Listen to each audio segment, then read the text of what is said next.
India की energy security risk में आ गई है। अगर ऑयल और पावर दोनों प्रेशर में आए तो इकोनॉमिक चैलेंज और ज्यादा बढ़ सकता है इंडिया में। अब तो वो इस तरह की गर्मी आ रही है कि कूलर भी नहीं काम करता है।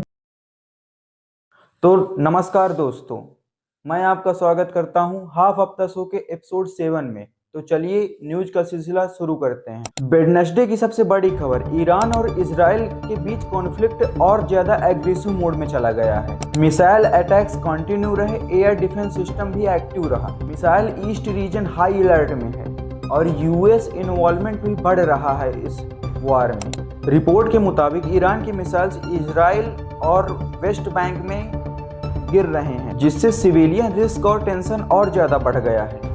मतलब अब सिंपल है, वार अब कंट्रोल्ड नहीं रही बल्कि स्प्रेड होती जा रही है। यूएस ऑफिशियल्स का कहना है कि ईरान पर मिलिट्री अटैक्स वीक्स तक चल सकते हैं, लेकिन ईरान अभी भी मिसाइल्स और ड्रोन अटैक्स कर रहा है। सऊदी और लेबनान पर भी स्ट्राइक्स हुई।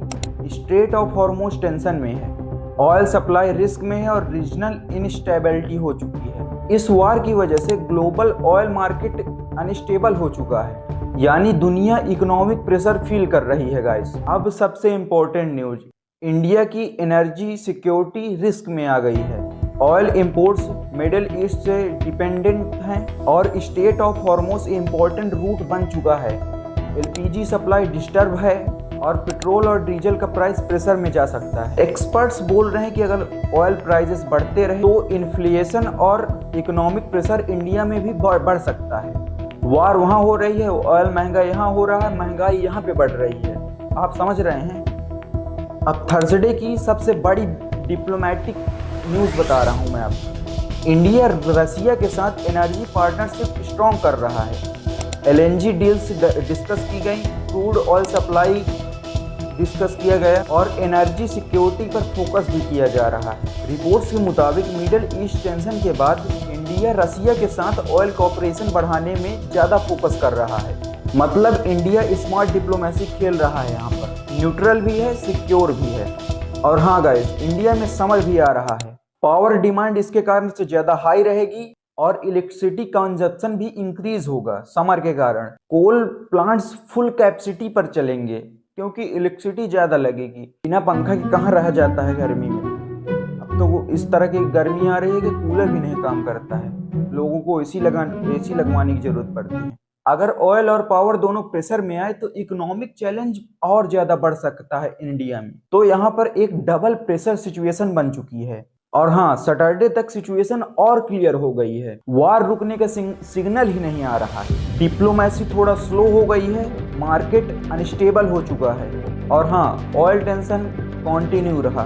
ग्लोबल इन्वेस्टर्स कॉशियस मोड में है, मतलब दुनिया वेट एंड वॉच मोड में है। तो यहाँ पर इंडिया गवर्नमेंट क्या फोकस कर रही है? सिटीजन सेफ्टी को फोकस किया जा रहा है। जो बाहर देश में रह रहे हैं, स्टूडेंट पढ़ रहे हैं, जहाँ पे कॉन्फ्लिक्ट चल रहा है वहाँ से उनको बुलाया जा रहा है अपने देश में। और अगर वहाँ पे कोई रुका भी हुआ है तो उनकी सेफ्टी का पूरा ध्यान रखा जा रहा है। और ऑयल सप्लाई पर भी फोकस किया जा रहा है। इकोनॉमी स्टेबिलिटी देखी जा रही है, डिप्लोमेटिक बैलेंस देखा जा रहा है। मतलब इंडिया का यही फंडा है कि सबका साथ सबका विकास। यहाँ पर इंडिया न्यूट्रल पोजीशन मेंटेन कर रहा है और हाँ, सीज फायर की डिमांड कर रहा है। इसी को कहते हैं स्मार्ट फॉरेन पॉलिसी। अब आते हैं इंडिया के एक बहुत बड़ी और पॉजिटिव खबर पर। इस हफ्ते नोएडा इंटरनेशनल एयरपोर्ट का इनॉग्रेशन हो गया है, जिसे प्राइम मिनिस्टर नरेंद्र मोदी जी ने किया है और इस एयरपोर्ट को ऑफिशियली लॉन्च कर दिया गया है। ये एयरपोर्ट दिल्ली एनसीआर का सेकंड इंटरनेशनल एयरपोर्ट बन चुका है और हाँ, इससे नॉर्थ इंडिया की कनेक्टिविटी में और ज़्यादा बूस्ट मिलेगा। अब एयरपोर्ट की थोड़ा इंपॉर्टेंट डिटेल्स में बात कर ली जाए। एनसीआर के ट्रैफिक और एयर ट्रैवल प्रेशर को कम करेगा ये एयरपोर्ट। फ्यूचर में 7 crore passenger per year target किया जाएगा। मल्टी मॉडल ट्रांसपोर्ट और कार्गो हब डेवलप किया जा रहा है। जॉब्स और इंफ्रास्ट्रक्चर ग्रोथ का सबसे बड़ा एग्जाम्पल है ये, और आगे चल के ये बहुत बड़ा जॉब और इंफ्रास्ट्रक्चर का सोर्स बन रहा है एक हमारे देश के लिए। एक तरफ दुनिया वार और टेंशन से गुजर रही है, दूसरी तरफ इंडिया डेवलपमेंट और इंफ्रास्ट्रक्चर पर फोकस कर रहा है। नोएडा इंटरनेशनल एयरपोर्ट सिर्फ एक एयरपोर्ट नहीं है, बल्कि ये नॉर्थ इंडिया का फ्यूचर हब बन सकता है, क्योंकि ये एयरपोर्ट्स आपकी सोच के हिसाब से भी बहुत बड़ा है। इंडिया के अलग अलग स्टेट से रेप और क्राइम रिलेटेड केसेस सामने आए हैं, जिससे वुमेन सेफ्टी पर कंसर्न ज़्यादा बढ़ गया है।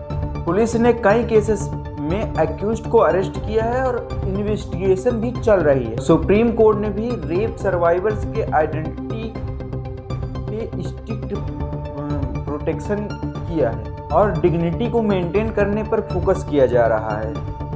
तो गाइज, ये था हाफ हफ्ता शो का एपिसोड 7। अगर आपको अच्छा लगा हो तो लाइक कीजिए, सब्सक्राइब कीजिए और अपने दोस्तों के साथ शेयर कीजिए। तो मिलते हैं किसी नेक्स्ट वीडियो में किसी नए टॉपिक के साथ में। तब तक के लिए जय हिंद, जय भारत।